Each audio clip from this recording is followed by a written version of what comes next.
When I was 23 years old, I joined my first job. In order to integrate into the team as soon as possible, would actively participate in the activities organized by the company, including some outdoor activities. Once, the company organized to go to an outdoor club. This club provided many outdoor facilities and their camping equipment was well equipped. You can boating or fishing here. We can spend a weekend or an afternoon in the natural environment near the club. In this club, they also offer a rafting day trip. My colleagues were excited to sign up for this activity. Although I don't know how to swim, I didn't want to miss this opportunity, so I bought a ticket as well. We left very early in the morning and arrived at a wide river where I saw a lot of people playing in the water. I was a little nervous at first, but my colleagues told me not to worry. When we started rafting, I felt very excited and nervous. At first, the river was calm and we moved forward smoothly. I started to enjoy the sport slowly. It was June when we went. The water was much more turbulent than normal because the snow was melting in the mountains. I felt that paddling seemed easy and not as dangerous as I thought it would be. At noon, we were ready to have lunch on the shore. When we reached the shore, we found a perfect place for a picnic lunch. We enjoyed our meal while enjoying the scenery. We could hear the sound of the water flowing and the birds chirping around us, which made my mood very happy. Our guide reminded us that we would be entering a more challenging section next. After a short break, we reboarded the boat and started a more thrilling journey. Our guide led us into another river. This river was located between two canyons and had a much faster current, with some large rocks scattered throughout the river. The guide explained to us some tips and precautions. I was at the end of the line, and I was very nervous to face such a challenge. I couldn't control my kayak even though the guide had told us in detail how to deal with the unexpected situation. Soon, my kayak hit a boulder and I was thrown out of the cabin. I rolled out of the kayak into the cold water. Even though I was wearing a life jacket, the current managed to drown me. The shock of the cold water took my breath away and I began to lose my bearings. I could see the sky above the water, but I couldn't reach the surface. The current was dragging me down and I felt like I was going to die in this cold water. I tried to swim to the surface, but the current was too strong. I felt my breath getting shortness and my body gradually losing strength. I could feel my body gradually losing control, and my arms and legs began to become numb. Eventually, I stopped struggling. I closed my eyes, and my body gradually sank into the water. In that moment, I felt very desperate and helpless. When I realized that my life was about to end, I silently prayed to God. I hoped that God would help me so that I could return to shore alive. My eyes slowly turned black. Suddenly, my pain disappeared. I felt my body became very light. The surroundings began to turn white and I felt like I was walking through a tunnel. I realized that I was in a supernatural experience. I felt myself surrounded by a warmth that felt very pure and beautiful. From here, I could see the upper half of my body. When I looked down, I couldn't see my legs. A tail-like object was attached to the upper half of my body. The tail was emitting a warm, bright white light.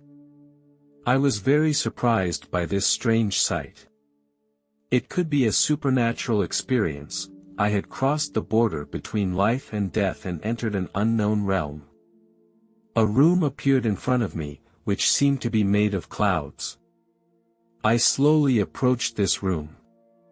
I felt like I could walk right through it. As I entered the room, the clouds in the room wrapped around me and seemed to have a warmth surrounding me.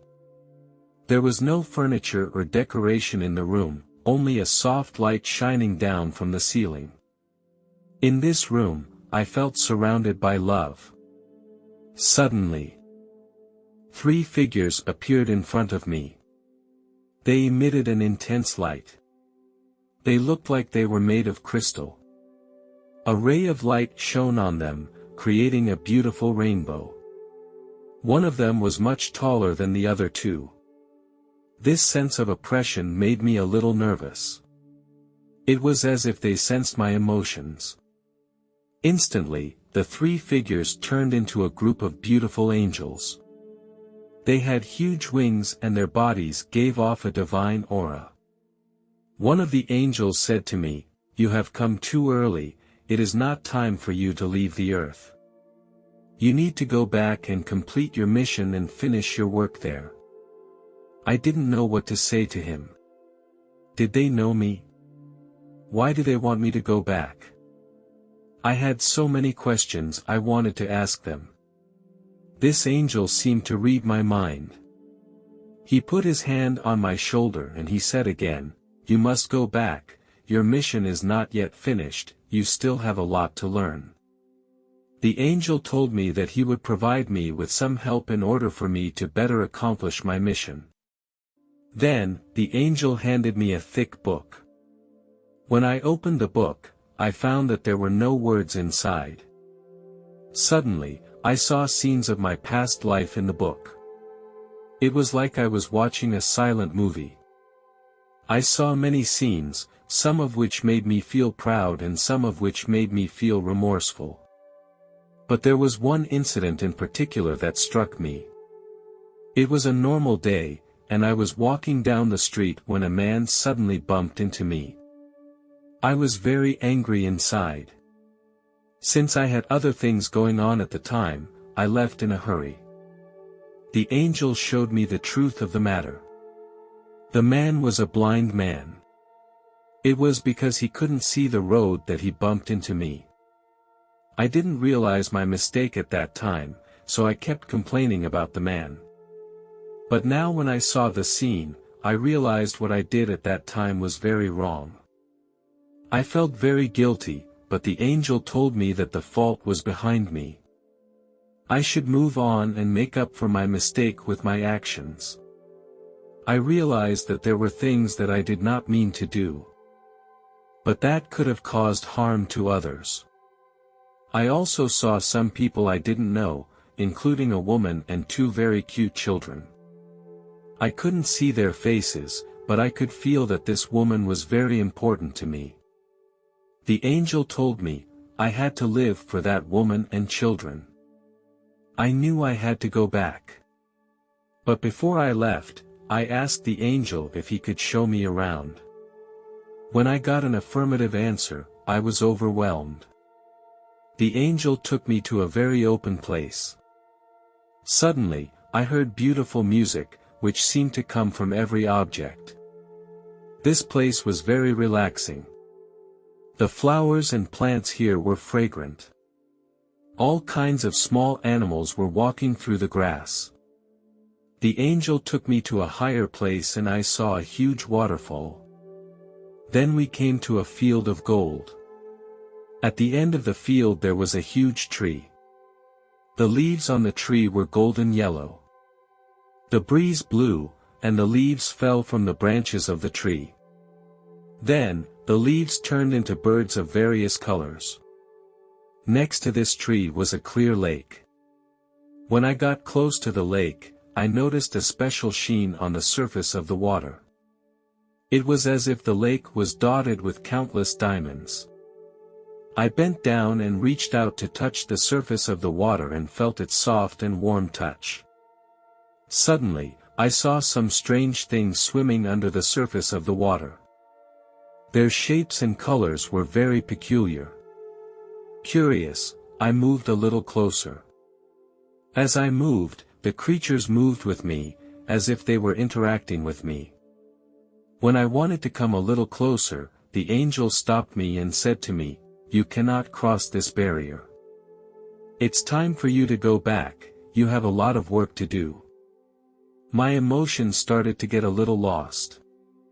The angel said to me, "When the time comes, we will come and get you." The angel took me back to earth. Some kind of power suddenly came out of my body, which made me regain a lot of strength.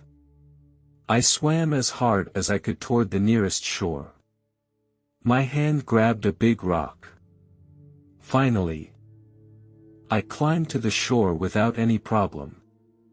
My body was trembling with pain. I felt my stomach was very uncomfortable. I bent down and spit out a lot of water from my mouth. Only when there was nothing in my stomach did I gradually stop. My body became very weak and I could only lie on the ground. After a while, I heard the voices of my colleagues. They lifted me up and assisted me to walk back. When I got back to the camp, my colleagues asked me if I needed to be taken to the hospital. I shook my hand. I said to my colleagues, "I just want to rest now." They looked very worried, and they brought me a glass of warm water. When I went through that near-death experience, my life was rekindled. I felt my heart was deeply touched. That sense of fear of being tightly surrounded by death made me re-examine my life. I thank the angels for guiding and rescuing me. Every breath I took made me feel the preciousness of life. In the conversation with the angel, I understood a lot of the true meaning of life.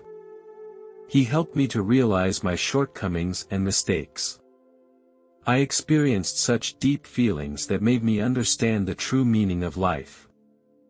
I learned to cherish every moment more, to live more seriously, and to appreciate the importance of love and compassion more. This near-death experience not only made me understand my mission, but also made me cherish every moment of my life more. Although 10 years have passed since this incident, it has had a tremendous impact on my life. I deeply understand the preciousness and difficulty of life, so I cherish the life I have now even more. I have met people who love me. We have twin sons, and they are the light of my life. They make me feel the value and mission of my existence. I am grateful to God for giving me a second chance.